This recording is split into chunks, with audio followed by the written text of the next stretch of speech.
Welcome to Journey Through the Universe. I'm really excited to be here on October 14th of 2025.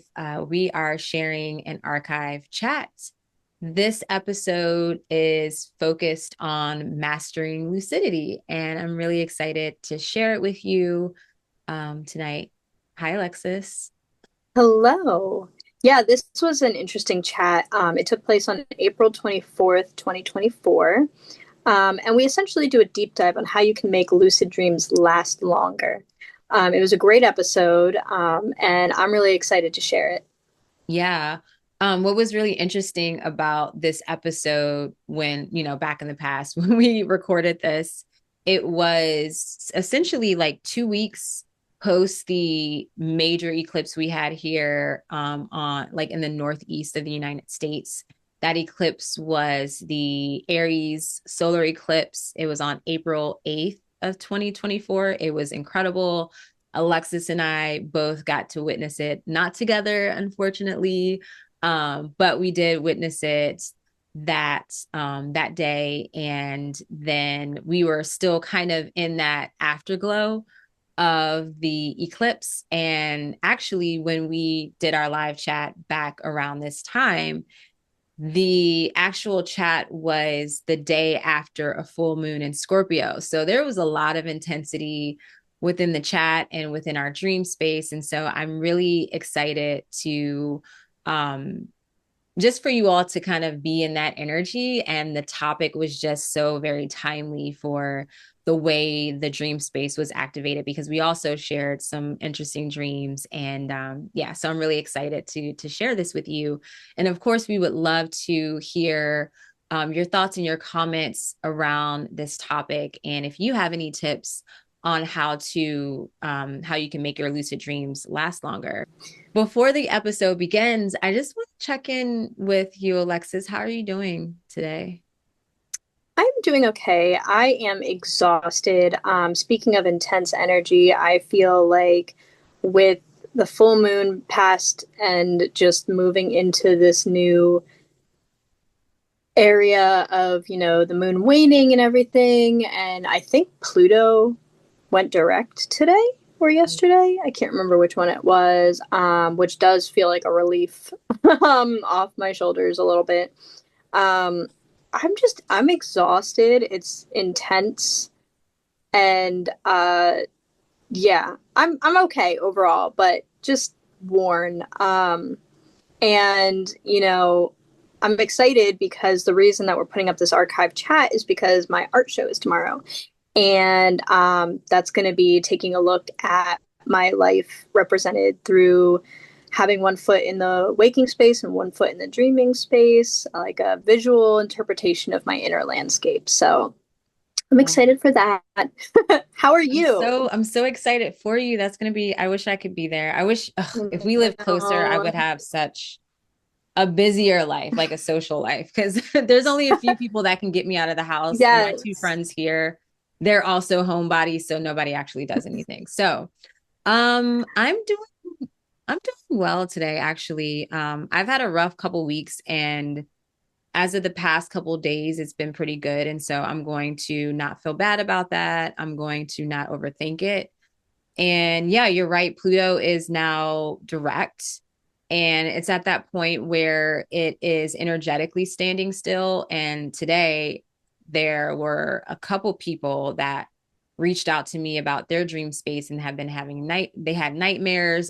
One of our friends and devoted listeners actually reached out to me this morning, and she had shared a dream with her daughter. It was very, very similar, and I was just like taken aback. And it was a very disturbing dream, kind of gory on both ends. And, she shared her dream with her daughter, and then her daughter was like, "Oh my God, you were my dream too." And then this happened, and they were just crazy. And then I had someone else reach out about their dreams too. That was really, really disturbing, emotionally disturbing, and quite scary. And so that makes sense, with Pluto energetically standing still, changing orientation, that it's going to bring up a lot of shadows and fears. And, maybe I was experiencing that beforehand, because honestly, I was having a series of like anxious dreams, borderline nightmares. And I'm like, what is happening? Like, I just want to get out of this, like, because it was weird. And I'll talk more about that next week in our Dark Moon Dream Reflection live chat. And so, if you have been feeling a lot of anxiety in your dreams, or, 9 times out of 10, there's anxiety happening or things just happening in your waking life that are generating those dreams, definitely, take deep breaths and be patient with yourself, have grace for yourself, because this is a very, very um dynamic and confrontational time in so many ways, energetically, spiritually, politically, all the things. And so, our dream space is working out a lot of that stress and that anxiety, and it could be really destabilizing. So, you can always reach out to us via our email, theinnerversepodcast@gmail.com, or you can send us a direct message on Instagram, and that's the Innerverse Pod, the Journey Through the Innerverse. Journey Wow. through the universe. On Instagram. So yeah, we would love to be of support for you in this time, and whenever you need it. Absolutely. And I have to say, my dreams from last night were they weren't nightmares. I put nightmares in a very specific box when it comes to experience. But it was definitely an anxiety driven dream, and it definitely was gory. And a little heartbreaking too. Like, it's weird because when you're lucid in a dream and you know it's not real, you know you're dreaming, like you're able to navigate through it without the intensity of what's going on really affecting you too much. But you're still there experiencing it, so it can still have a lingering effect.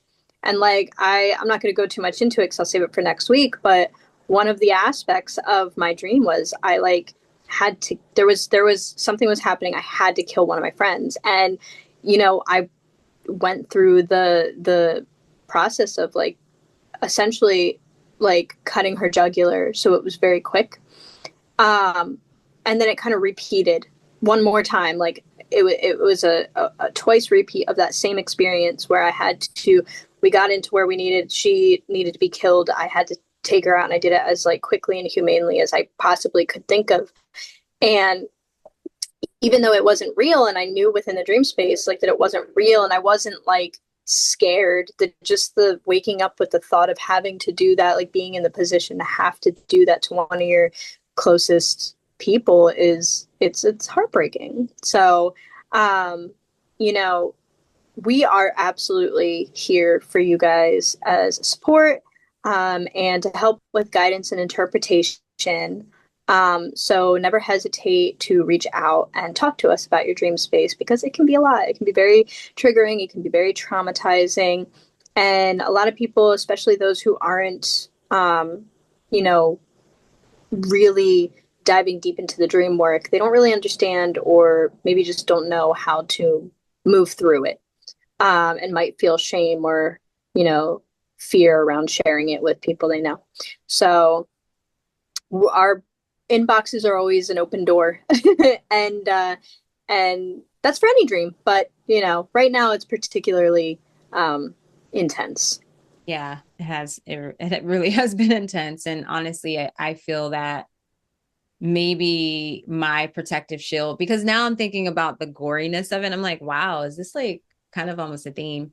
Um, but I feel that I just recently got a new crystal and I've been sleeping with it, and I think that that could have been helpful. I'm just gonna lean into that, because I did have an emotionally intense dream, but it could have been worse, but it wasn't extreme. So yeah. It And could be that. It could be like this new crystal, protecting and guiding in the ways that you need. It could also be that yeah, you're so in tuned with the planets and everything and the yeah, I just movement have to of go for everything, that like you go through it before us because you're already in anticipation, even if it's on like yeah, subconscious. yeah, yeah. I was really going through it. And yeah, I mean, it would make sense with this crystal too, because it is in a cube shape. And one of the reasons, or the reason I was really, well, there are many reasons I was drawn to it, but the shape was, it felt so like, if you feel it, it's so solid, and it's stable, it's secure.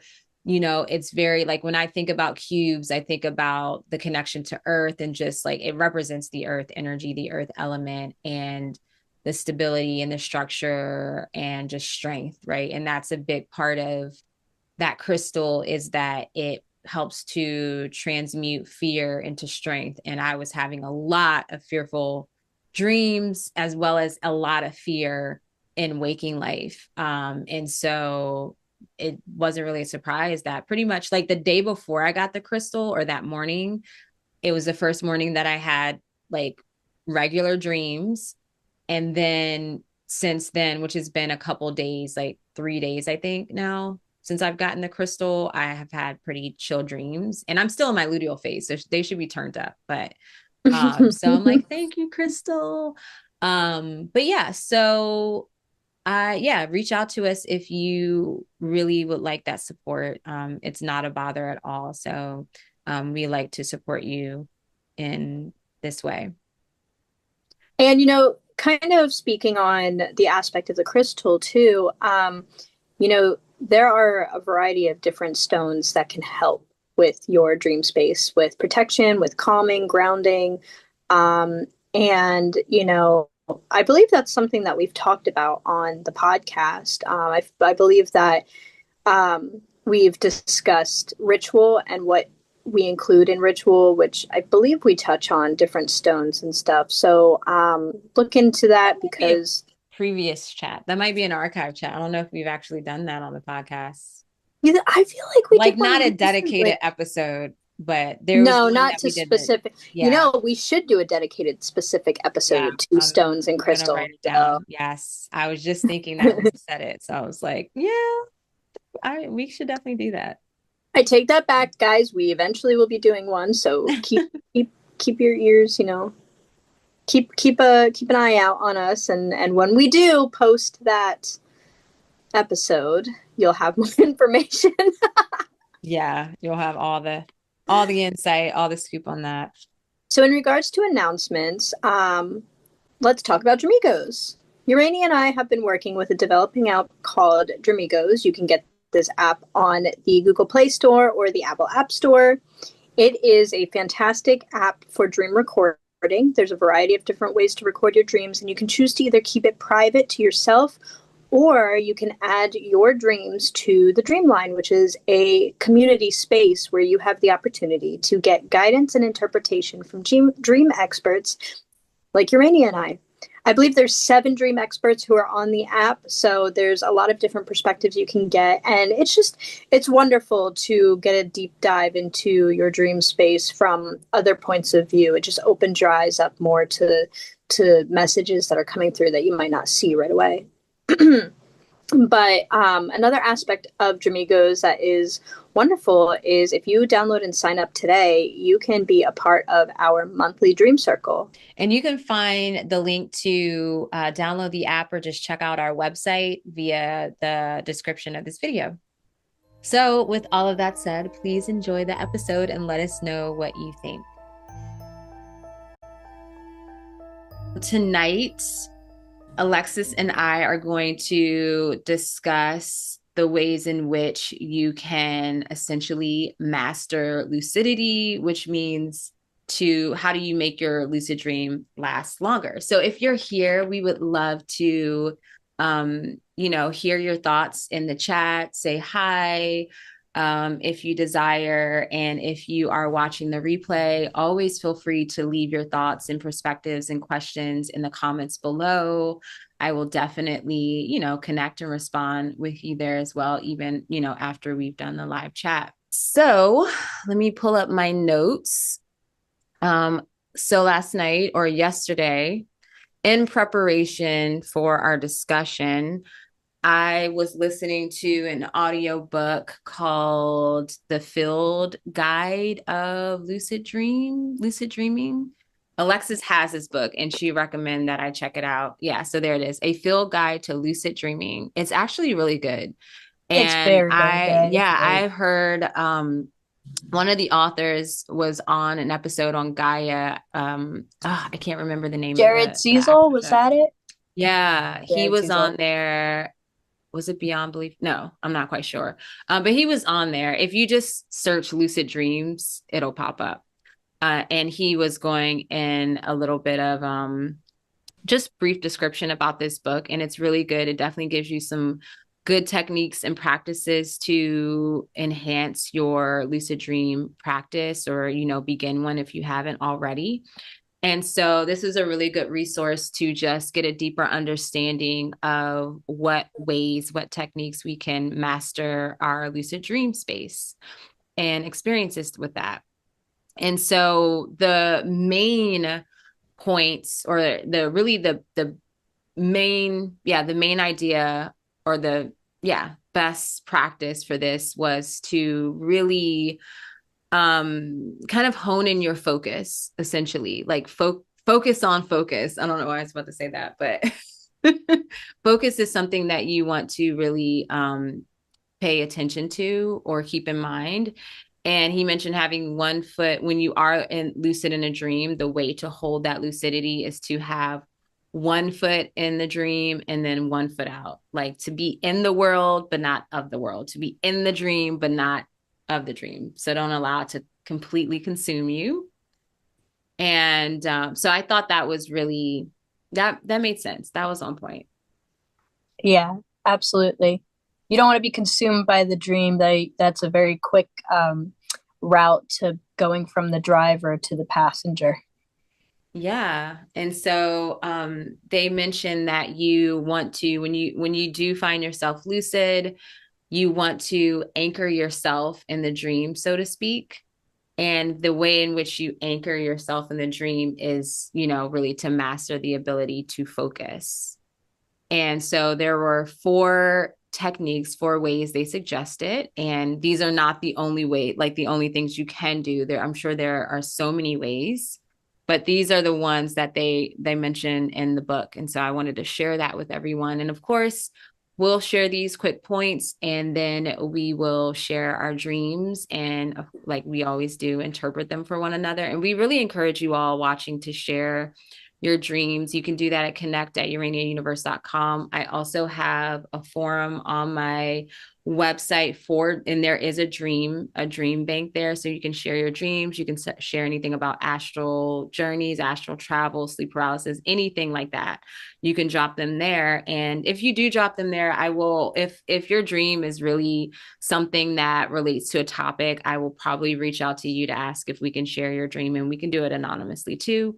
But we would love to hear what you all are dreaming about. So definitely feel free to share with us.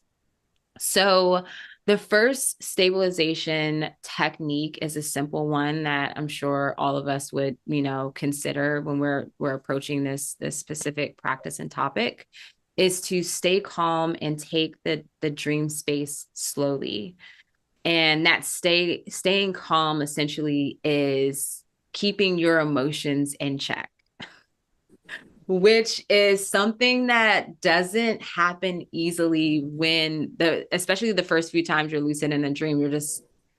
You're just caught off guard and excited. And it's like, how do you not be excited? Because you know that you can maybe fly, you can maybe go to the beach, you can just do whatever you want, hang out in the fairy forest. So yeah. But yeah, so modulating your emotions is major. Would you say, Alexis, that that's the most important, like probably the most important one, really? I would say Not, yeah, because if you don't balance out your emotions, your lucid dream will just crumble. That's the reality of it. You have to be able to stay away from getting too excited or too afraid or too happy or sad, whatever it may be. You have to learn to kind of find a balance, a neutrality where you kind of just exist rather than becoming so overwhelmed with everything going on that it just crumbles. And, I mentioned this yesterday. It's something that can be difficult to do. And on top of it kind of being difficult, you're never going to be so consistent like that it never happens once you learn how to balance it. Like, I've been lucid dreaming my entire life, and I've learned how to kind of have a neutral emotional state at all times, but I still find myself here and there being scared or shocked and my lucid dream crumbling. It doesn't happen that often, but it still happens. So if it happens, don't feel bad. You just keep practicing that. It'll get more consistent. Yeah. And one of the things too that we mentioned is like, so most of us are familiar or very conscious of the experience. If you've had a lucid experience, we are conscious of the fact of getting excited and then all of a sudden the dream ending. And there are also moments where you just get so swept up in the dream that you kind of lose quote unquote control of the dream and you slip back into the dream. And that's something I'm really noticing in my dream space that's been happening is that I will wake up in the morning and if I'm thinking over my dreams or sharing it with Alexis, I will remember certain parts where I'm like, oh, I was conscious. I was definitely aware at that point. And then, the rest of the dream, like I'll just go through the dream. And now I'm realizing maybe I was lucid and just didn't really gain that full capacity of awareness in the dream. And that's definitely, I've definitely noticed how I personally have had different levels. So when I have a lucid dream where recently, the few that I've had where I've had control, I have, made clear decisions and yeah, I'm just very, very aware. That's when I will say, oh, I was fully lucid. So I am also an awareness that I'm not always fully lucid, or maybe it's that I'm lucid and then I slip back into the dream because there's no like 1 foot and say that, like they say 1 foot in the dream and 1 foot out. I still have both feet in the dream, right? And I haven't fully like stepped out almost into observer mode, so to speak, if that makes sense. Oh, that makes total sense. So then there was another point that was really interesting that could help you stay focused, which I was really kind of, I don't know, it just seemed kind of random and very specific, but they mentioned doing a pirouette in the dream. Like if you find yourself lucid in that moment, do a pirouette and that will activate balance and focus. And I don't know, that was really interesting to me personally, because as I was saying yesterday, as a young child, from age 7 to about 16, 17, I danced. I danced in school, outside of school, camp, all of those things. And so that was something that stood out to me and it made sense. And so I feel I will, when I'm lucid again, I will definitely give that a try. So I don't know, if you feel fun, I feel like that also activates the inner child too, for some reason, and just playfulness. And so, but really, when you actually do pirouettes, it is a moment of being present within your body and being very focused. And yeah. And so yeah, it was really interesting. It's very specific and I'm gonna try it. Yeah, you're gonna have to tell me how that goes for Yeah. you. I'm very interested because I feel like it will come for you more naturally than it would for me because I'm not somebody who has been dancing for a long time and I didn't like I lasted maybe like a year in dance before I was taken out and Yeah. it's not something that comes naturally. I don't really even spin because I get dizzy really quickly. So I feel Yeah. like I would kind of bring that into my dream realm and then when I'm trying to stabilize, I would actually kind of get out of it. I don't know. So it's gonna. Right. I'm interested to see how that works for you and how you Yeah. enjoy it. Yeah, we'll definitely see. I know I'm so fascinated by how I remember these things, like my conscious mind, I'll set these intentions and then in the dream space I will recall them. So it's interesting how you have dream recall and then you have like almost like waking life recall Yeah, in both realms. So that's really fun to me. So that'll definitely absolutely. happen, I'm sure. So then the next stabilization technique is to stay engaged Mhm. within the dream, especially like immediately. They were saying when you find yourself lucid, immediately engage your senses, your five senses, and specifically they said focus on touch. So you can, rub your hands together. You can touch your fingers to your thumbs, each finger to your thumb. They mentioned, touching a wall. And wasn't there example of something that maybe you did, or no, I think we were talking about even like looking at your hands is one of the things that you can Yeah. do. Yeah. And one of the things that I've been kind of indulging in lately is eating. So using my taste Mm. sense in my dream. And I actually, yesterday when I took a nap, I had napped about having coffee. And when I woke up, I had the taste of coffee in my mouth because I was really like taking in that sense in my Wow. dream, which it's really, you have to put all your energy into using all your senses in your dream because it is so much fun. It's so cool. Yeah. And so they also mentioned another thing you could do, say if you're not anywhere, like you don't have anything to touch, because as I was listening, when they mentioned touch a wall, I'm like, okay, well, what if you're not by a wall? So, or, whatever, stairs, Yeah. anything. They also mentioned focusing on an object. So focusing on an object will help you to, I guess, anchor your focus, activate your focus. Makes sense. And then they also said you can just command verbally, to stabilize a dream, like just saying aloud, stabilize the dream, or bring clarity, telling them, just even saying clarity or increase lucidity. So I'm Mm-hmm. definitely going to try that too, because I'm definitely a fan. I've realized of like verbalizing my intentions in the dream, which makes sense. I feel like I have this connection with words having power and utilizing your words with like intention and yeah, but just like yeah. So it makes sense to me, and I really just enjoy that commanding what you Yeah. desire in the dream. I feel And you like do it it really well. yeah, I feel like it makes more sense, like it's more realistic in the dream space because it's somewhat instantaneous Yeah. and more profound as opposed to, I'm always writing, I'm always doing intentional writing and saying prayers, spells, mantras, and things happen, things move, but it's more slowly. But in the dream, I really get to have fun with that because it happens pretty much instantaneously. So that's one of the things you can do. And then they mentioned for more advanced lucid dreamers, you can take a moment to meditate in the dream, which I was like, oh, that's really interesting because I kind of rush through meditation in real life because a parent of a little one. Yeah. uh but I'm like, okay, I'm gonna try that as well, just to take a moment and get in lotus position maybe and just see what that's like. Yeah, just to play around and see what happens and see kind of what works for me, what works best for me.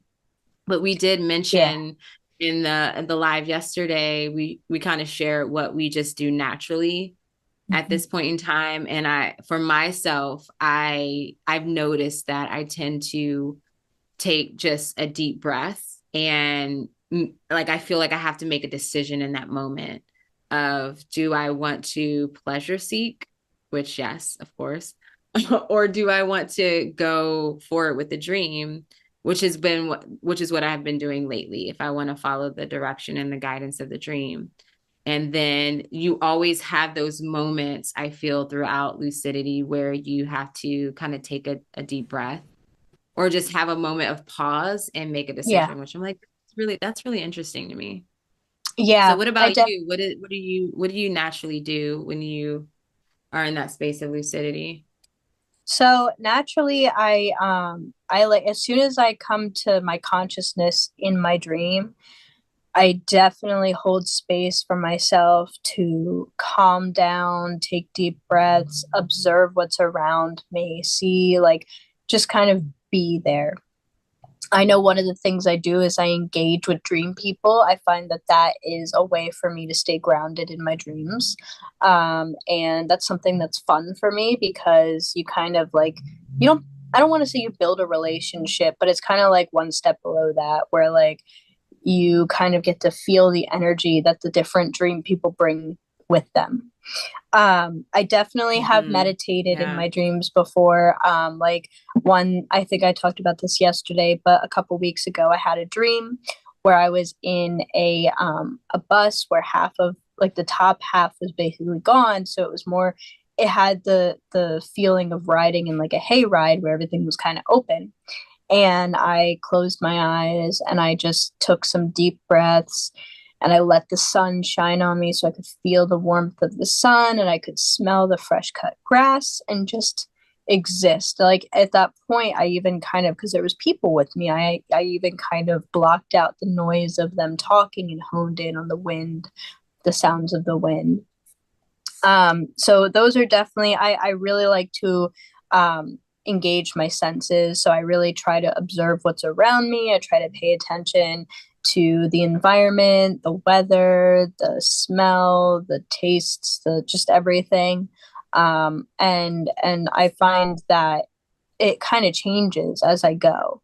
Um, I feel like the evolution of our dreams, like different things are engaged depending on, what is going on. Even more recently, I'm engaging in eating, drinking, tasting more, which is something Yeah. that I wasn't really doing a whole lot of. And it just kind of opens up that lucidity even more. Like you're really getting that experience as if you're in real life doing it in your lucid dream. And it's very nice, because I'm not eating crap. Like I'm not eating something gross. Like I'm choosing to drink really good coffee, or like in the dream I'm going to share, I'm eating cake and I can taste the Oh like my gosh. the I the love depth cake. of the cake. Like it's so I love it. it's so cool. So yeah, I think the only thing that I really don't and haven't tried is the spinning. And I don't, like, when I'm conscious, I don't say, like, I don't speak out loud Hmm. that I'm dreaming, or that I'm lucid in my dream. I kind of just am, like, I'm waking up from sleeping. I'm waking Hmm. up from being awake. It's I don't know if that sounded correct, but yeah. So I would say that the things that come naturally are what I explained, and then doing other things that you would train yourself to do, like kind of like pushing your hands through your palms or looking at your hands. That's not something that comes super naturally to me, though I've done it a few times. And speaking out loud is not something, like just out loud isn't something that I do a Hmm. whole lot. If I'm talking to people. Yeah.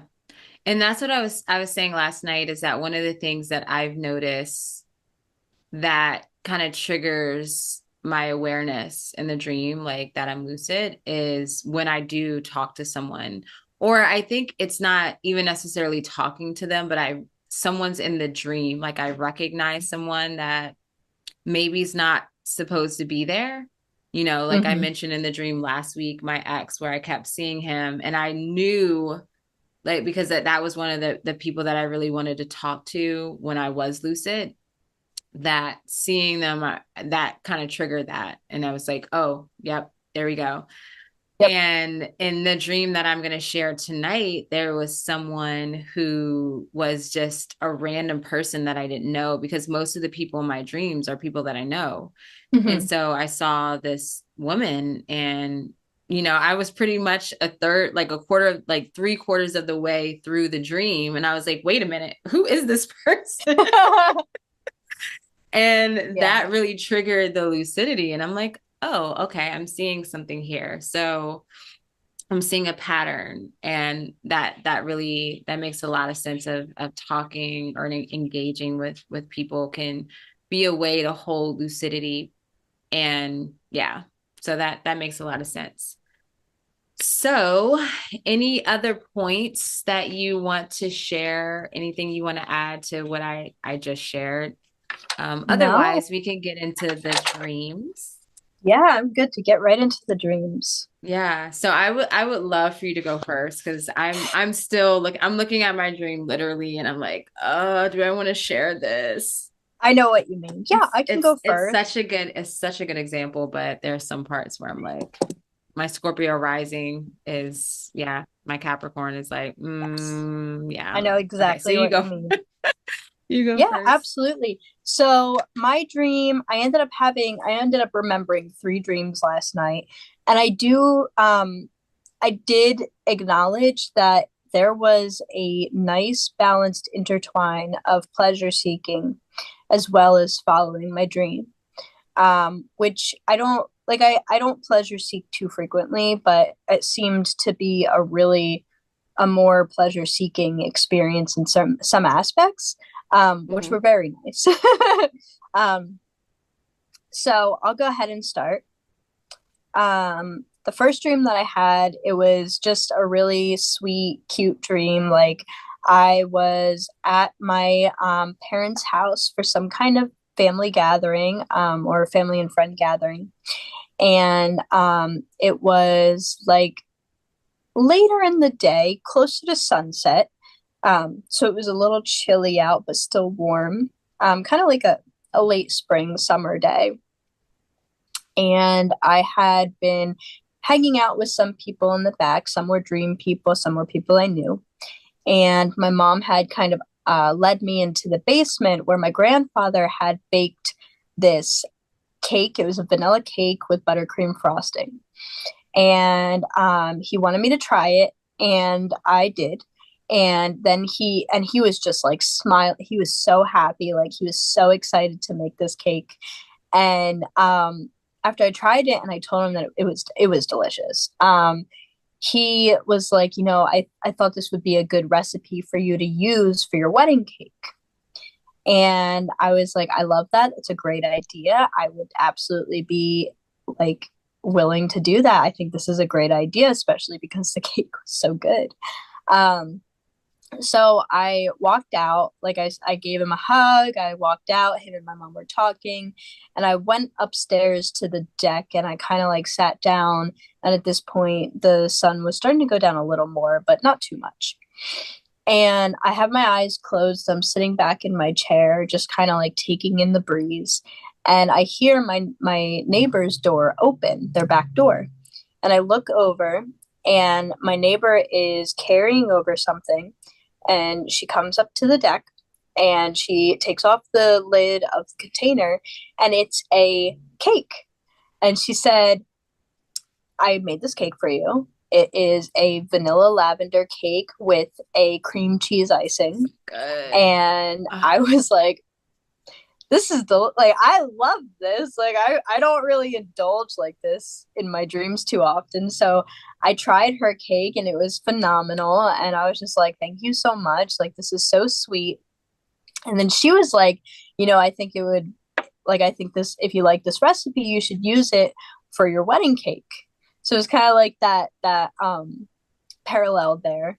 So she left, and I still had a slice of cake because the lavender vanilla cake killed me. Like it was so good oh my with the gosh, that perfect sounds textured amazing. I cream want to cheese, make one or of those. Yeah. yeah, cream cheese icing on it, and it was just so Yeah. delicious. So I just Yeah. kind of like ended that dream by saying, you know what? I'm gonna use her dream for George and I's like personal cake, and then I'm gonna use my grandfather's vanilla cake with buttercream icing for the larger cake for everybody. And and then I moved into my next dream. So that Wait, was did you come to that conclusion in the dream or when you woke yes. up? Nope, in Oh, the dream. nice. Yep. And So I that's was exactly what I was thinking too. Like the whole time I was like, "Oh, yeah, this is totally I feel like pointing to the ceremony that you're going to have later this year and just like enjoying the pleasures of it because even with you saying that, oh, I don't usually, do the like the pleasure seeking type experience and what have you. And so even in like the ceremony aspect, you're like that's not necessarily important for me, like I'm kind of doing this for family and it just seemed to parallel and so yeah, yeah, I love that.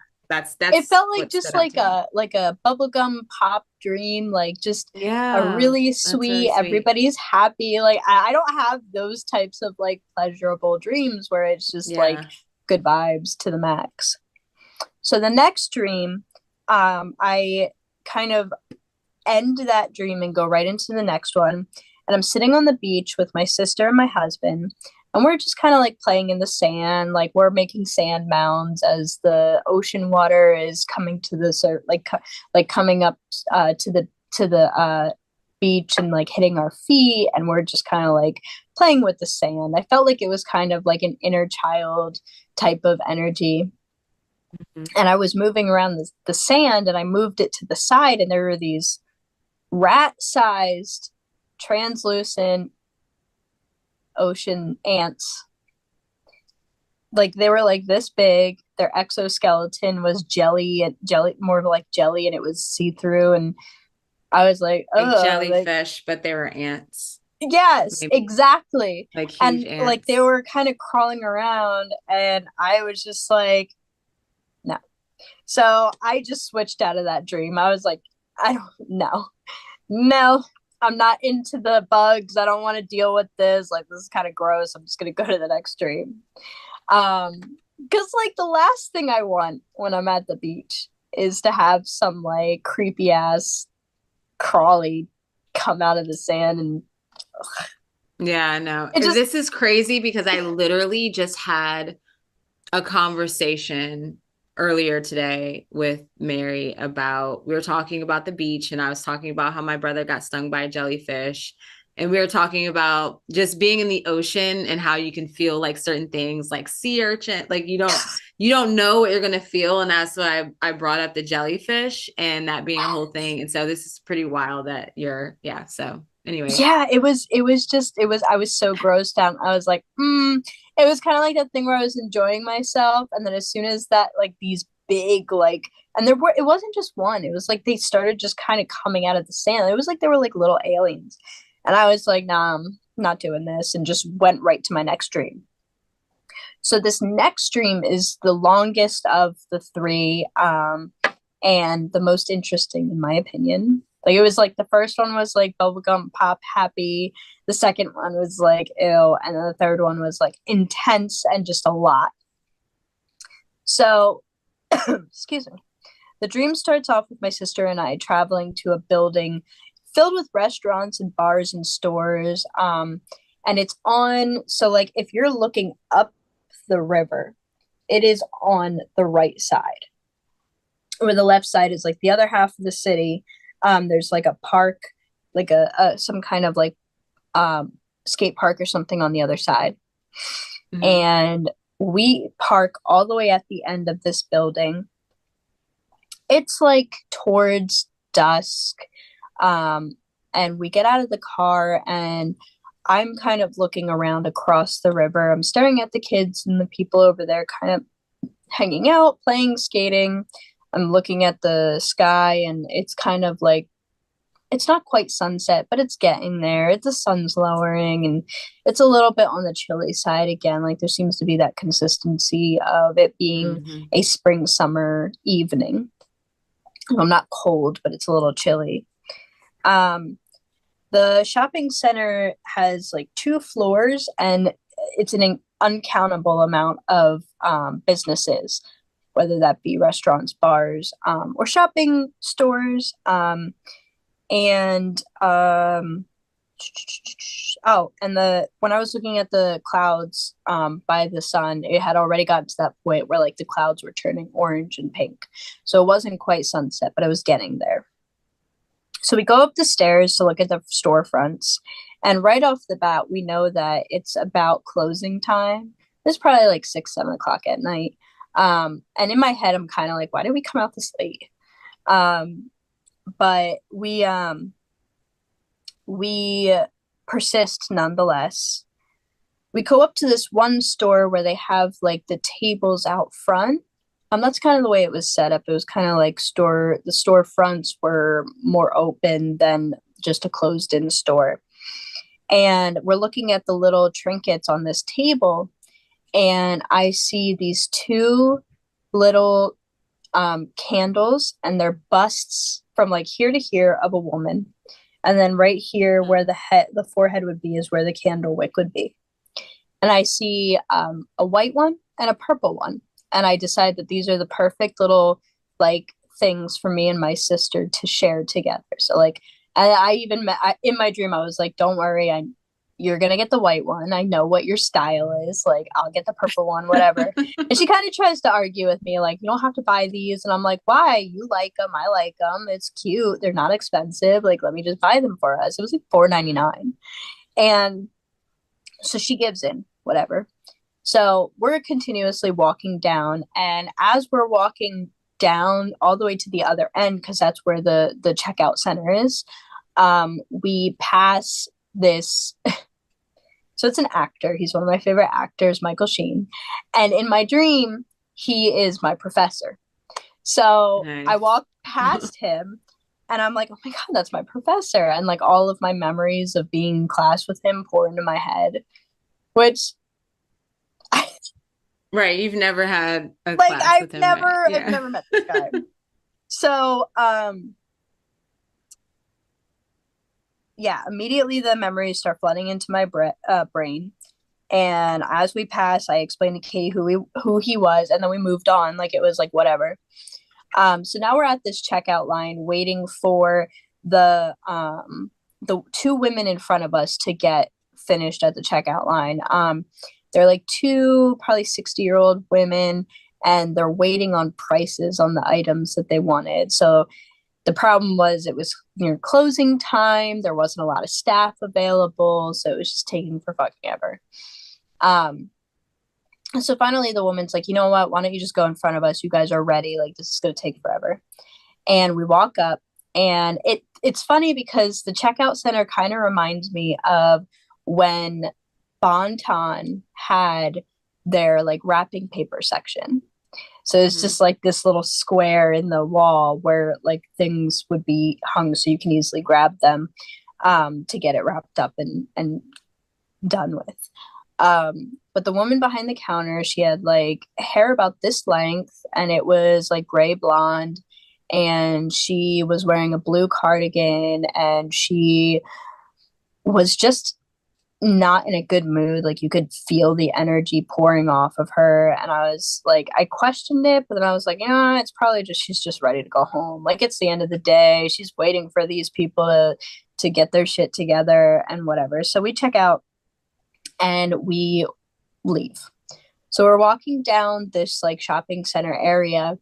And when you come off the from the shopping center, there's a parking lot which is on top of a bridge that the river goes under. And then there's a gate against like where the river would where you could look over into the river and benches. And we walk over and I see like people, excuse me, sitting with their like significant others or their friends on the benches. They're quiet, they're like talking but not really loud, or they're not talking at all, they're just existing. And I see these herons, these large blue herons, it, very dark colored blue herons, and their necks are kind of wrapped around the fencing to this offshoot of the river, but not in a painful like death way. Like it's almost like they're holding on to it and sleeping in that way. Like it was a very like nice, graceful, relaxing view. It wasn't creepy or anything. So we're walking around, and at this point, it's about twilight, and we kind of go around this area and as if we're walking back to that parking area, um, and it's now beginning to rain, and it's raining really, really hard. So we are walking through this parking lot, and the rain is coming down even harder. And my professor comes up to us and he's like, "Hey, what are you guys doing?" And we're like, "Oh, we have to walk over across all the way to the other end of the shopping center because that's where we parked." And he was like, "Oh, it would be really rude of me not to offer you guys a ride." So we got in his truck, and I had explained who like that I was in his class, da, da, da, da, and he was like, whatever. So he drove us across back to where we parked, and we got out of the car. At this point, the rain was coming down even harder, and he asked us if we wanted to go into this bar with him because the reason he was driving to that end was because there was a bar there he was meeting a friend at. And we were like, yeah, sure, whatever. And the rain started pouring down even harder. So we walked back on top of the second floor, and we were looking out into the distance where the river had risen so far up that all the people on the other side who were in that park were being pulled into the current and kind of like floating down really quickly down the river. Um, and the guy was like, "Is this supposed to happen?" And I was like, "No." Like the river hasn't gotten this bad in years. Like I don't think we've had a flood like this since like 2006. Which we haven't had a flood like that since 2006 in real life. So he starts to go into the bar, and Katie and I are out in that like outdoor area, and it gets even more, the rain gets even more heavy, the wind kicks up, it gets like more, I don't know, it's just a lot. It just keeps getting harder and harder. And so we start moving downward because now at this point everybody's leaving the shopping centers and the restaurants and stuff because it's a state of emergency. So even though there's nowhere to go, the parking lot's already flooded, the cars are gone, like people are running out. And we end up going past this one room, and I opened it up thinking maybe we could take shelter in there. And it ends up that we open the door and there's like this engorged, rotting corpse in like this office space. So I close the door and I'm like, we're not going in there. And so we keep going down. And at that point, my sister had noticed that my grandfather was on what was left of the like island where the bridge was. My grandfather was there helping, trying to get people to safety. So she decided to go and like help him. So it was just me and my professor. We were walking around, and at this point, we had rescue crews up, and they were telling us that what we had to do was just release ourselves, like allow ourselves to just go with the flow of the river. That's the only way to safety. Release yourself to the river, allow the river to bring you down, like down the waterfall, and at the end there's going to be safety people to help rescue you. And I'm like, I'm not doing that. But my professor, he did that. He left. I was like, okay, well, you can do that. I'm not doing that. So at this point, where I was holding on to ended up turning into a shelving system, this huge shelving system. It's just all shelves with all my personal belongings on it. And the woman who was helping people get rescued by releasing themselves down this waterfall into where all the safety is was coming at me like, you need to get down right now. Like you need to allow yourself to flow into safety. And I basically was like, no, I'm not doing that. I'm not leaving without my stuff. So the rain came down heavier on me. The wind was blowing really intensely, and I kind of turned off my senses. So I couldn't feel it. And as I was kind of going down, like climbing around this shelf, I was pulling out my personal journals because they meant a lot to me. I didn't want them to go away with the flood. And at that point, the shelving system actually started to unhook itself from the wall. But I kind of used my mind to block it back up. I'm like, no, I need to do this. Like, you can't, I'm not letting this fall. So I'm collecting stuff. I'm going down. I just have all these books that I'm trying to find because it's like all of my belongings, but hidden in different spots. So I have to like really search for them. And finally, the rain stops and the sun kind of comes back out, and the river goes back to like a normal height, and I wake up. So it was a really chaotic, odd, Did you feel contradictory dream. Did you feel like anxious at all? Like, was it like, what was the No. emotion? I'm curious.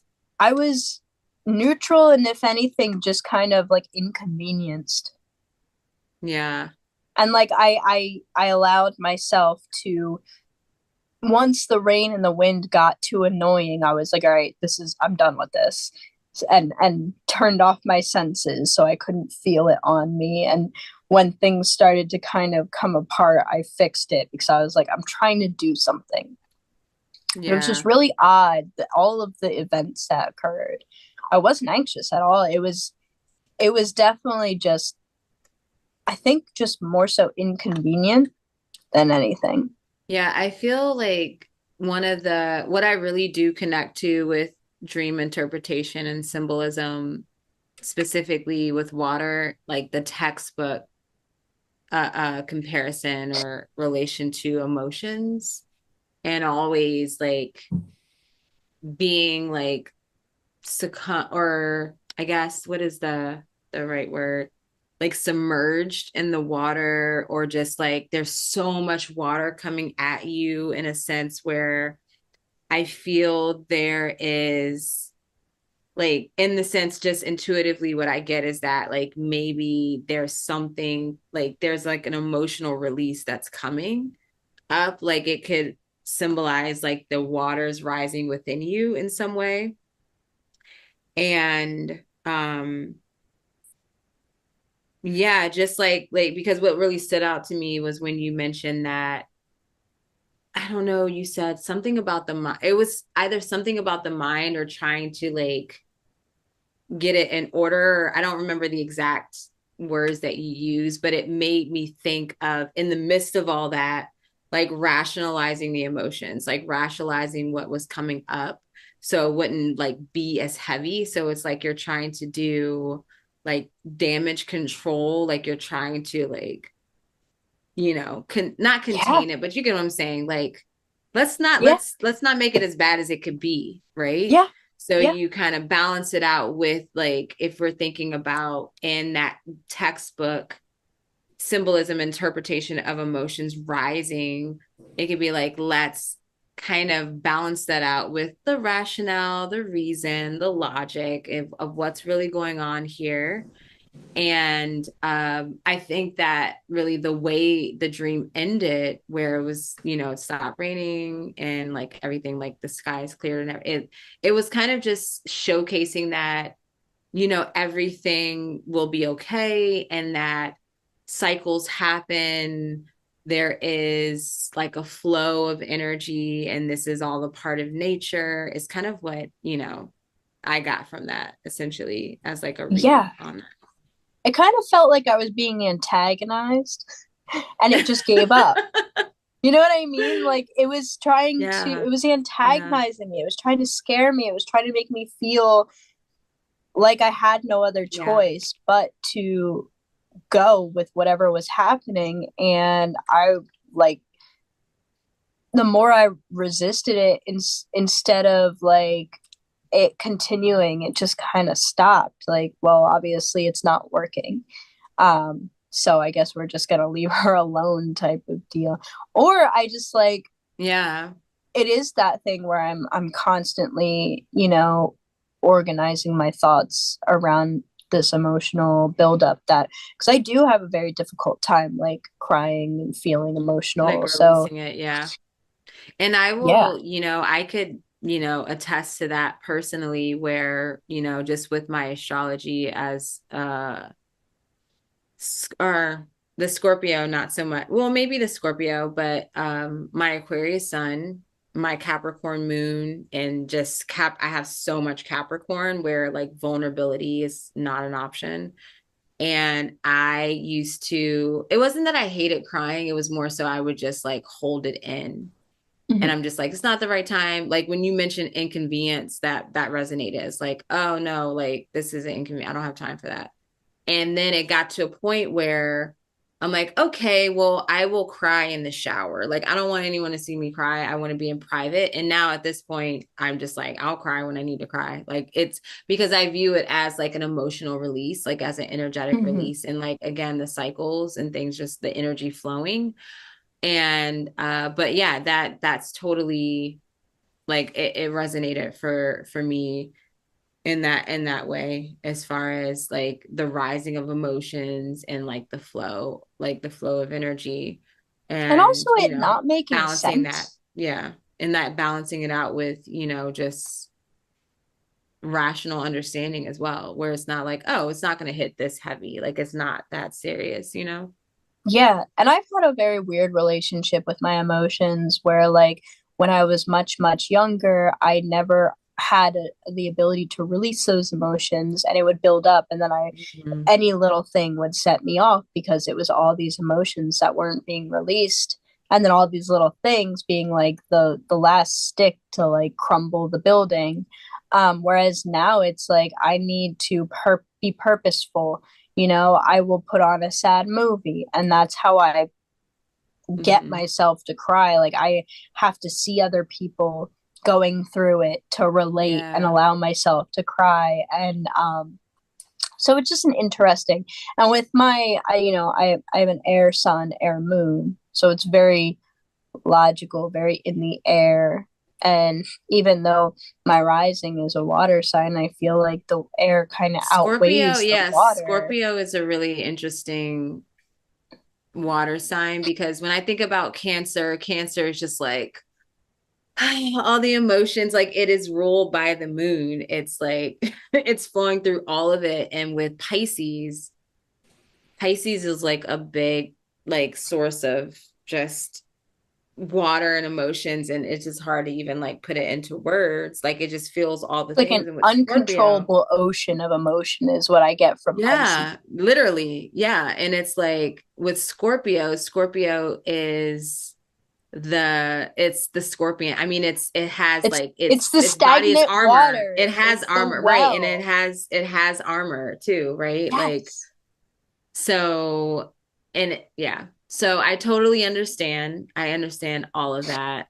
That resonates. And, it's like, especially with the air signs where it's so easy to like, for me, it's life's work to really release the emotions because it's easy to rationalize, especially if you're like an empath or you're very intuitive and sensitive to others and you understand, or just circumstance in general, and you understand like we're Yeah. all humans, we're all existing, no one has it all figured out, so it's easy to rationalize the things.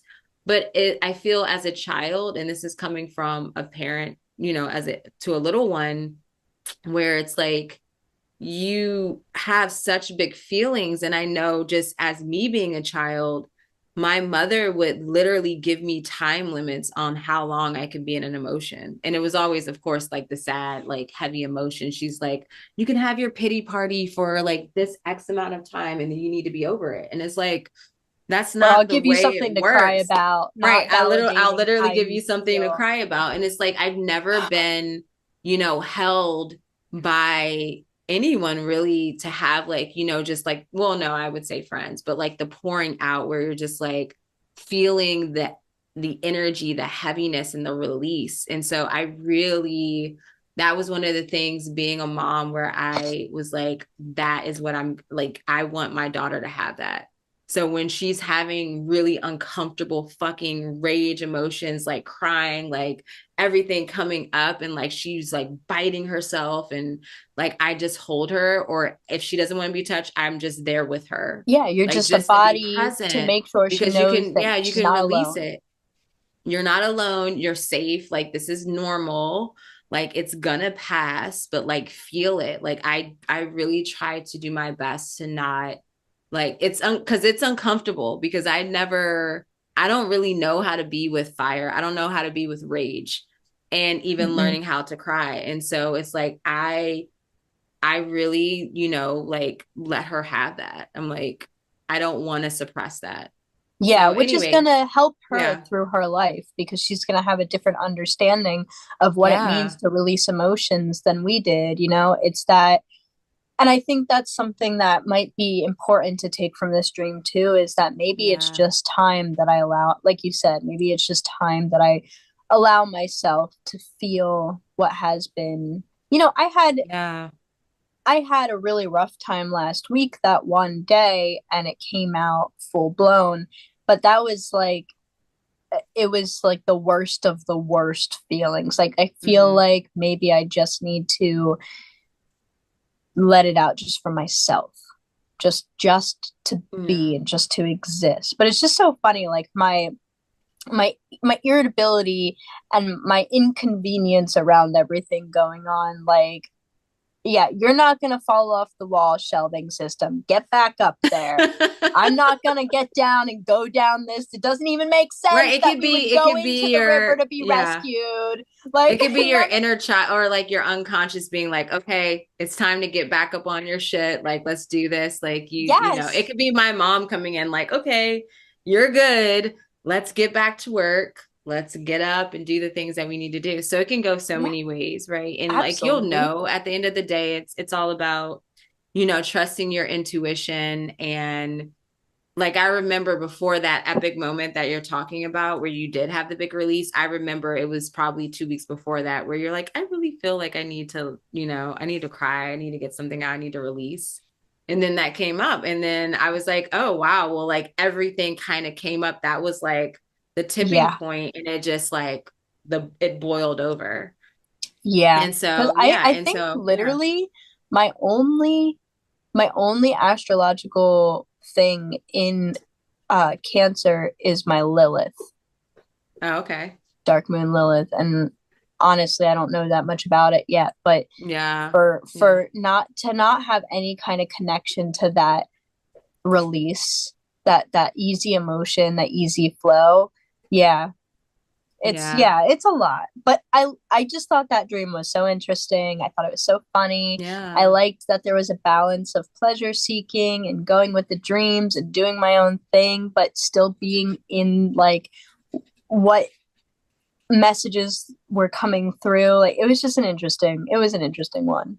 Yeah, it kind of like took me to, and this was like a personal thing, Hmm. but it took me to a moment when I was in Boulder, Colorado, and I think was it 2012? I think it was 2012. There was like a major flood in Boulder. And I mean the creek, there's a huge creek that runs through the city, Boulder Creek, and like whatever was happening in the canyons, like it basically over flooded the creek into like the streets. And I mean it was pretty much like people, you were on your car, like not Yeah, every area but like the epic area. And it was like the street was like a river, yeah, and it was really close to my house, and I was in a basement apartment, so that was a concern. And it was just a really interesting time because there was a level of fear, like I didn't really know what to expect, because it was literally, and this is Boulder, like it never fucking rains. And it hmm, was like it was a monsoon, I believe it was 3 days of straight raining, like nonstop raining. oh, And it was really scary. But then also there was just, for me again, Scorpio rising, Scorpio everything, I just embrace the intensity. I'm like, ooh, disruption, yes, chaos, like what's going to yes, happen, how are we going to come back from that? And it was like, it was fun because in a sense, like where I worked at, I could walk to my job. I was working at a restaurant, so like no one was going to work, so everyone was coming into the restaurant. I could walk to work, I was working, I made fucking money, like it mm-hmm. was fun. I was like drinking every night, like it was a really good time. Everyone was hanging out, and it was like, oh my gosh, what's gonna happen, like Well, and so it kind of took me, yeah. there's Yeah. something to be said about disaster bringing people together. Like, it sucks Yeah. that it has to come to that, but you really realize when bad things are happening, we come together and it helps us get through it. You know, I've been through several floods in my life, and the last major one being in 2006. And I live like my parents' house, my childhood house was maybe like you could see the river from my backyard. Mm-hmm. And as scary and devastating as it was just like, I want to be there. I want to see that. I want to be in the canoes through people's yards. Like, I want to be there. I want to, I just, and get Yeah. going there, and the aftermath of it, the water left in like everybody's yards and everything. And just kind of like, Yeah. it's probably that Scorpio rising coming It in, probably just is. so It's like the death, the intrigued by terror. the chaos and like almost energized and fueled by it. I think that's why I love thunderstorms so much, because it is Yeah. so much chaotic Yeah. energy that's scary but also exciting. And Well, I yeah, think also it like really, what I've noticed is that, and what I crave, just because the lifestyle that I live, I try my best. I do my best to be very present and I also connect with nature and all the things. And I Yeah. see so many people so disconnected. And I know, everyone, like, we all have shit going on. We're all busy. And the way the world is set up is really to function unconsciously, is to be distracted. Like, we're all distracted and whatever. Mhm. And so when we had those moments, and this is what I really enjoyed, say, the eclipse, right? That's not like a natural disaster or anything scary. Well, I guess it was kind of scary for some people, but like, still, it was a major event that kind of got people out of their, like, whatever their distractions are, and really connected to nature, really focused, really in the moment, engaging with people. I'm like, people can't drive. People are like, when we had the flood, Yeah. people are walking to the nearest like restaurant or grocery store or whatever. People are coming out of their house and talking to their neighbors like, hey, what's going on? What's this? Like, And what helping resources, cleaning what did you up hear? too. Right. And helping to Yeah. clean up, like coming into community. And so that's where I'm like, oh my gosh, everyone's awake. People are actually alive. People are talking. People are like coming out of their homes, and, It's almost like so a I pause vibed off of button. that. Yeah. It's like it's a forced pause button because not a lot of people in normal circumstances have the capability to just put everything on hold. But when something like a natural disaster or, an eclipse or whatever happens, like everything is stopped, everybody is stopped. Yeah. And And we it's all like, this is kind of what just are matters. Yeah. grounded in a way. Yeah. It's Yeah. so interesting. This is what matters. This is life. Yeah, absolutely. All right. So we're at 10 o'clock. Um, I feel confident to share my dream. Okay, let's do it. Do you want to do it? Okay, cool. Yeah, All right. absolutely. All right. This is me being very vulnerable. My Capricorn is screaming on the inside, but I'm gonna do it. And all Woo! right. So I had this dream April 21st. So that was Sunday. There was a waxing gibbous moon in Libra. So the moon was in my 12th house. And this was like the day after Jupiter conjoined Uranus in Taurus, which is like one of the major transits of the year. And for me, that was in the house, the area of life for me, pertaining to like relationships. So this kind of made sense for me to have this type of dream. And then the moon also later was in a creative connection with Pluto. So again, releasing things out of the unconscious, specifically in reference to Aquarius, which is like that for me, that's the area of life pertaining to family. And also it could be like the subconscious energy. All right, so don't judge me for this, okay? No Okay, judgments so here. I awoke in my bed in the dream. Okay. So I woke in my bed. I was really horny. Like, I really wanted to have sex when I woke up, which is, yeah. Anyways, so I heard my daughter's father moving around, and I heard the car running outside like he was getting ready to leave. I wanted to catch him before he left. I was also upset that he was leaving, as his mom gave him jobs to do. So where he was going was not a safe neighborhood, and I knew he would probably get into trouble. And also, I'm going to tell you, I wrote that this is the writing of when I woke up, so it might be a little bit weird. That's So okay. anyways, he was going to a neighborhood that wasn't safe. I knew he would be like possibly get into trouble there. So I pleaded with him not to go. I told him he could say no to his mother, and that we paid rent on time. We don't owe her anything, but he didn't care, and he said he was going. So then I went on to tell him that I was like really horny and I wanted to have sex. But and it's funny because my daughter's father and I do not do that. So, anyways, so it was funny. I really wanted to have sex, but if he leaves, then I won't. So I pushed him up against the wall, kissed him, but he resisted and told me I'm just a nymph, and went on to explain it wouldn't mean anything in the end. I was pissed and threatened to call his mother to tell her to stop doing what she's doing and that she was breaking up our family. Okay. So then I looked out the window and I saw a huge raven. It flew low in the sky into a tree right out of the window. It was huge and very present, like in a godly way. It was staring right at me, and I ran to another part of the house to get a closer look.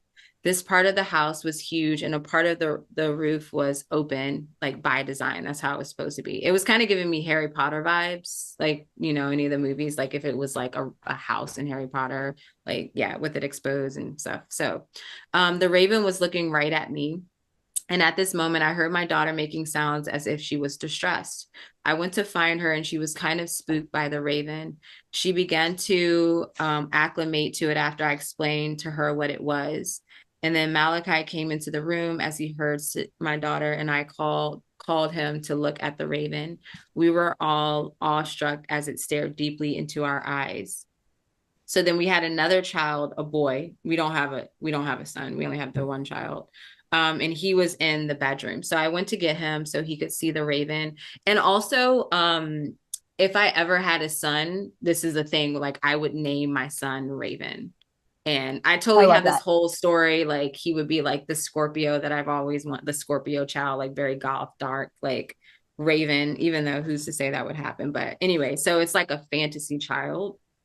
But anyway, so we had another boy, and he was in the room. He was in the bedroom. I wanted to get him so he could see the raven. And as I turned around, I could see the raven coming into the house slowly. And then there was a brown owl. Yeah, a brown barn owl, which actually wasn't a barn owl. It was a tawny, Tawny owl, because I looked it up after I had the dream. I can't remember where it's native to, but it's so cute. It has, oh my gosh, it's the cutest owl, and it was brown and white. And anyways, it came running behind me. So it was very friendly and playful. It followed me around like a little dog. My son was excited. I also grabbed my phone to get pictures, but the pictures were not turning out well. We went back to the main room, and Malachi was connecting with the raven and got it to perch on his forearm. At this point, we were all standing on the grand stairs of the home. So, yeah, like I said, it was like very Harry Potter, like those almost like stone like staircases where they wrap around. So we were all kind of just hanging out and like look. Well, he had at this point he had the raven on his arm. He has a strong connection to like ravens and crows, like I do. So it wasn't like out of context. But yeah, so he's very connected to animals. So we went back to the main room, and Malachi was connecting with the raven, and got it to perch on his forearm. At this point, we were all standing on the grand stairs of the home. It was snowing inside the home, which is really cool. My son was standing next to Malachi when the raven perched on his forearm, and owl perched on my son's arm. And then the other owl, the owl that was following me, perched on my forearm. And then Malachi mentioned how he couldn't wait to share the picture with his dad.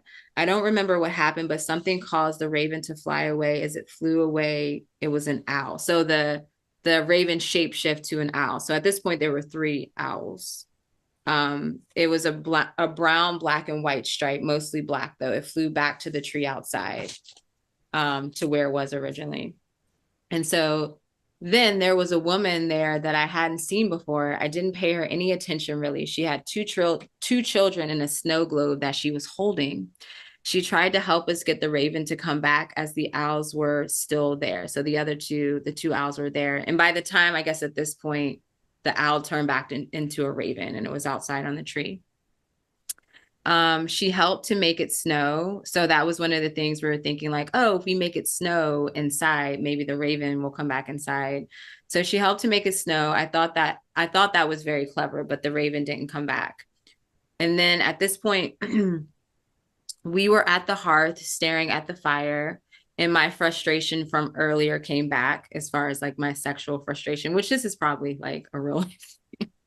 So then Malachi was still set on leaving. I was so annoyed and looked at the woman who was still there. And this is what I mentioned, me becoming lucid, where I said annoyingly, "Who is this woman? Is she here to watch the kids?"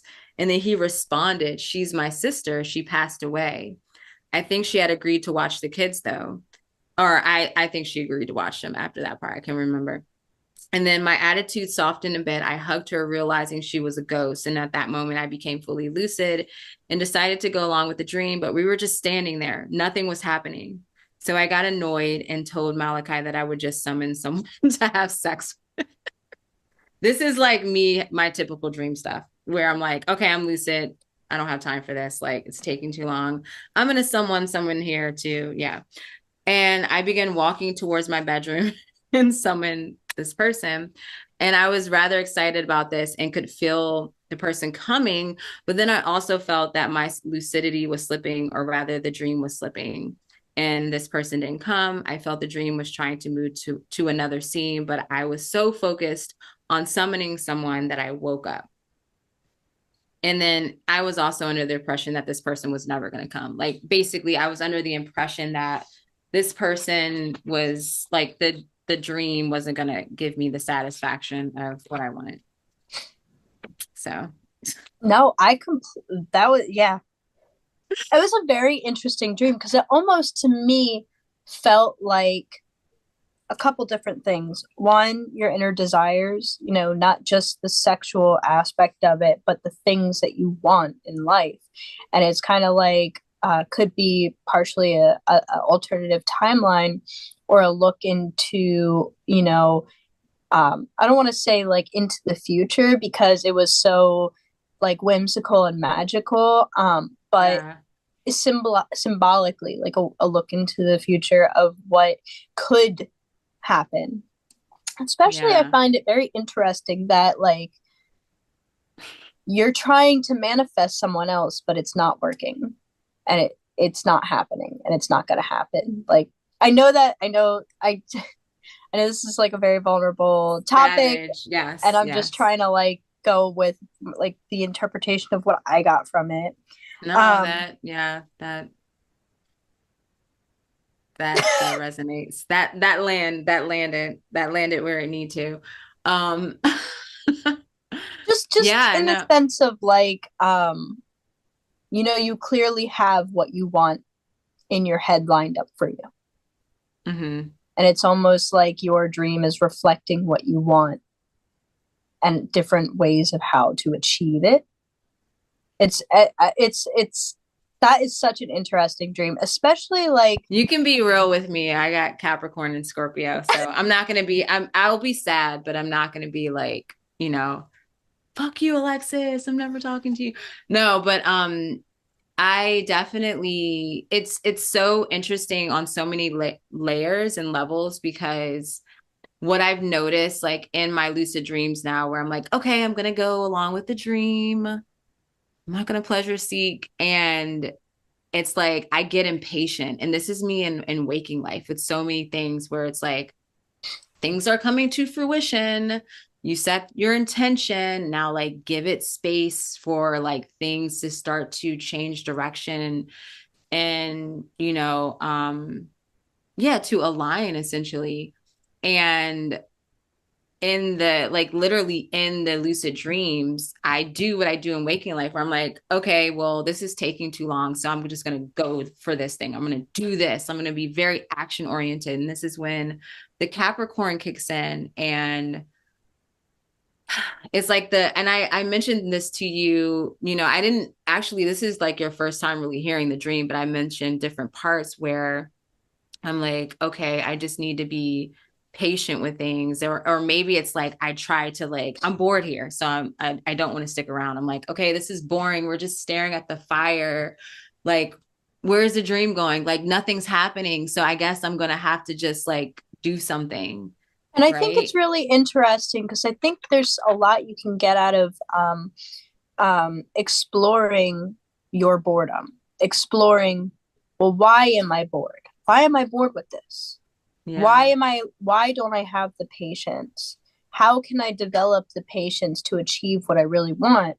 Because I mean, it takes time for things to happen. Like it really does. I mean, with anything, Yeah. like just, you know, I started journaling and then it's been 5 years and now I have several journals that are like little history books. But when I first started, it felt like a mountain to even Hmm. write in my journal every day or every week. Same Yeah. with like, and this is just personal to me. It doesn't reflect, anything going on with you, but like my relationship, there have been a lot of periods where that climb up that mountain was so difficult and felt so long, but moving forward and getting over that hump, the reward was so great. Or Mm-hmm. even just like accumulating my art over time, it felt like, I'm working on this piece and it's so meticulous and so boring and I can't stand it. And then I finish it and the reward from it is so powerful and beautiful. Mm-hmm. And I think there's a lot to be said about exploring where that lack of patience, like Yeah. where that, where it started, why it has followed you, Yeah. how you can kind of work with time in a way to improve that Yeah. aspect.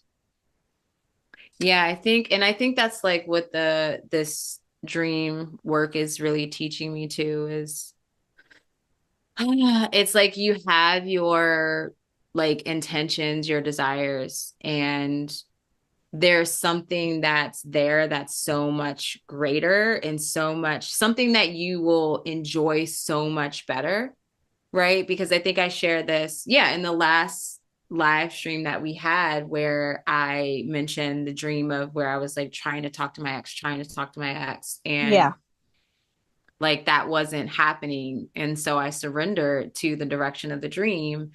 And then, in the dream itself, like in that moment, I was like, oh, this is like so, like, I don't want to do this. And then coming out of it, once I began to reflect and just sit with it for a little bit longer, I realized like, oh wow, this is actually that was so profound, right? Extremely And not what profound. I would choose, not what I expected. And so And the here I way am that again. unlocked a door inside yourself and kind of allowed you to connect different dots and see yourself from a different perspective and really like take in the energy that you allowed yourself because you even though it was you know boring or just was taking forever, you stuck with it, and the reward of sticking with it was this whole new perspective and this whole new energy. Like there's so much, like, and that dream was phenomenal. Like I to this day, like the energy off of you even just telling that dream is unmatched. Yeah. Yeah. So yeah, that was that. Well, thank you for sharing such a personal, vulnerable dream that you had, and that's a huge accomplishment. Yeah. Especially with knowing you and not and feeling similarly about what I want to put out and what I don't want to put Yeah. out. Yeah. That Yeah. It was a was really great. literally like, oh, I was gonna search for another dream and just I mean, this one was so on point because again, it was like I don't have lucid dreams often where I'm like lucid, Mm-hmm. and so and this happened so recently. And it was like this was a really profound dream, more so in like the background things of like how it started, how it ended. Like I guess that was important, but I really felt so connected to this raven in the dream because like when I like looked in it, it was almost like the raven was almost like a person or Yeah. a god in a way. Like the way it was making eye contact with me was so Mm-hmm. it's like I can't even put into words. And then the owl that was following me around was just, oh my gosh, it was so cute and so adorable, and just the snow in this like in the home, oh my gosh, it was just like it was everything. I feel like the snow too was probably connecting to your inner child in a way, just Yeah. because like snow being fun and exciting and a day off and just being in the comfy house in front of the hearth and just enjoying life in a slow pace. Yeah. I do find Yeah, it and just yeah. interesting. I feel like we're like you and I are both having this connection with birds in our dreams a Yeah. lot lately. I mean, I had that really deep connection with my owl in my dream a couple weeks back. Yeah. Um, and then these I'm having like the birds that I'm having in my dreams lately are kind of like they're not a specific type of bird. They're kind of like a couple birds morphed together. And so it's interesting, and I'm getting a similar thing where like it's me and that creature, and I know that creature is something more. And I know I can feel the power. I can feel that energy coming from it. And it's just very interesting to be connected on that level, like with that symbol, even if they're not the same, Yeah. you Yeah. know. I could And I've be always, yeah, go ahead. I was just gonna say I could be having dreams about foxes or wolves or whatever, but I'm not. I'm having dreams about Yeah, birds, you specifically. know? Yeah. I know. And birds have been so like present with me for the past like 2 or 3 years.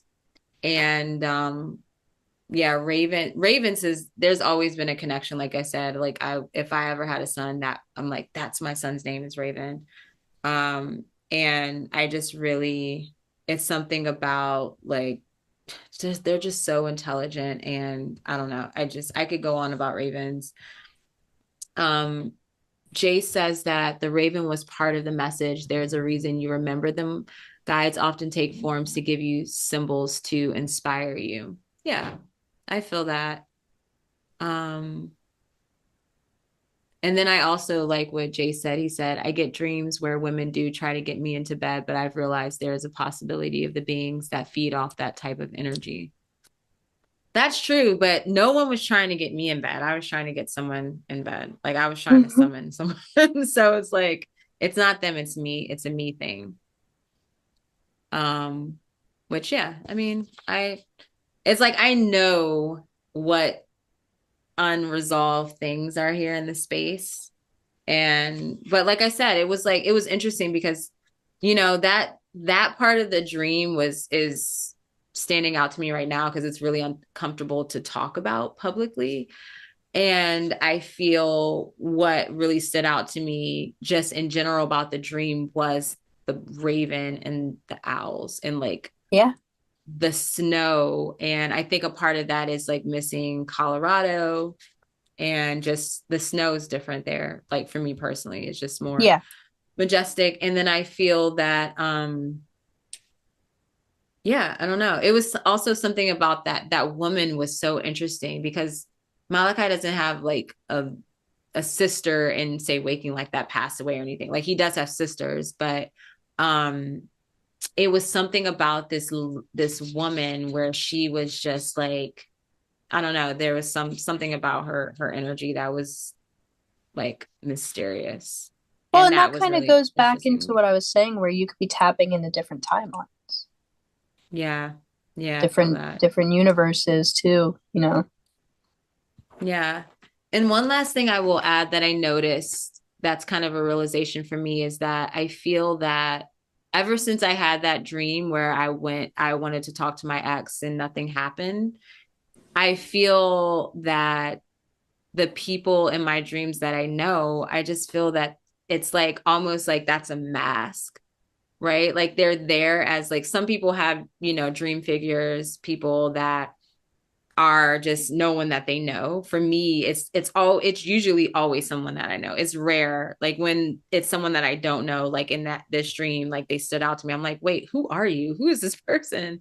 And so it's really interesting, but now I don't put as much emphasis on the actual people. Like I'm like, yeah, you're here to show me something about maybe my relationship with this person, but it's not like this person is here right now and like it's like yeah, Yeah. like they're there, like this is them, right? Yeah.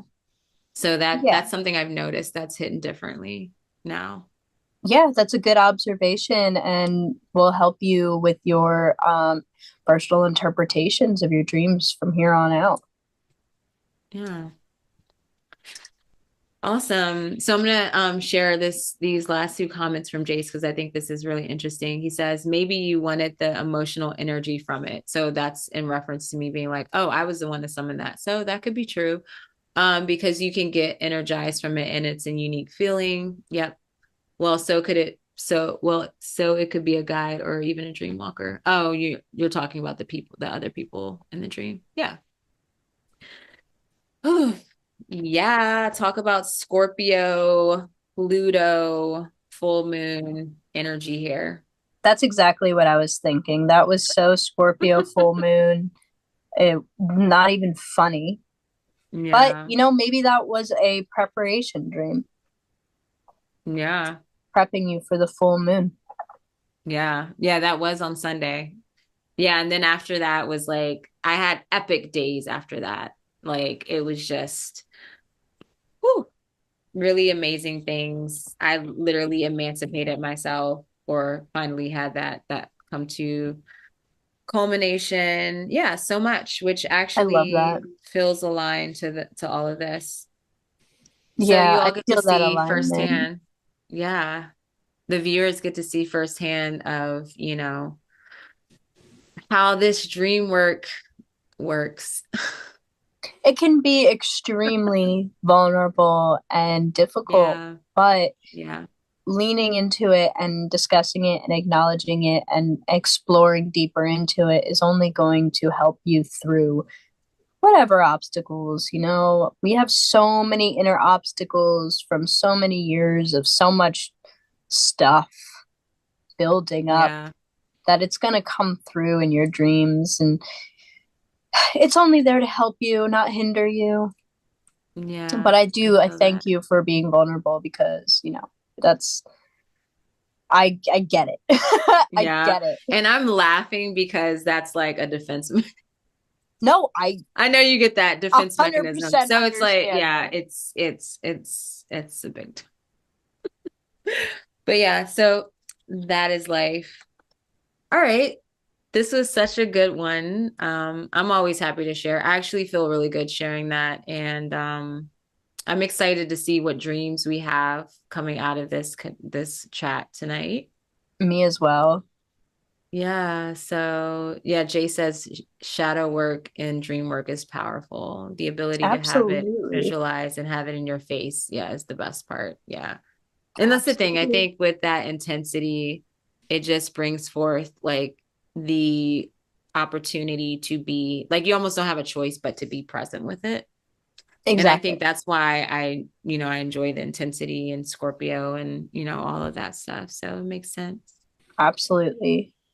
Especially in our first house. It is. Yeah. With Pluto there too, it's like, yeah, Hmm. no. Yeah, Constant metamorphosis, constant transformation, like the absolutely. life, death, and rebirth cycle just ongoing for you. There Constant, you go. Yeah. Yeah. constant. So, But so much fun. I'm not here to complain. I'm here to just move forward. No, I enjoy, like the lows, they can be really low and then the highs are just as high. Yes, So I it's like absolutely you, agree. yeah. So it all balances itself out. Yes, it does.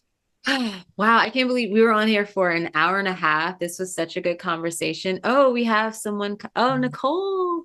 Yes. So Nicole says, I've had so many strange dreams lately and making peace with it all and releasing. And she sends the peace stuff emoji and also the hands up like this emoji. Thanks, Nicole. Thanks for being here. Thanks for commenting. Yes, Thanks thank you. for, yeah, seeing us and holding space for these streams. And we would love to hold space for you all too, as we've been sharing. And if you want to even come on live with us, if you want to be on video and discuss and share your, give us a dream reading, that would be cool too. We're always open for that. And this is just really fun. I honestly feel in this moment, I feel at peace. I feel grounded because as I said, like when I came on here, high energy yesterday, high energy right now, I'm just like Grounding. very grounded. I feel very calm. That's so Um, wonderful. That's so fantastic. I'm yeah. so happy for you. Thank you, Alexis, for holding space. I love Thank this. And thank you. you for everyone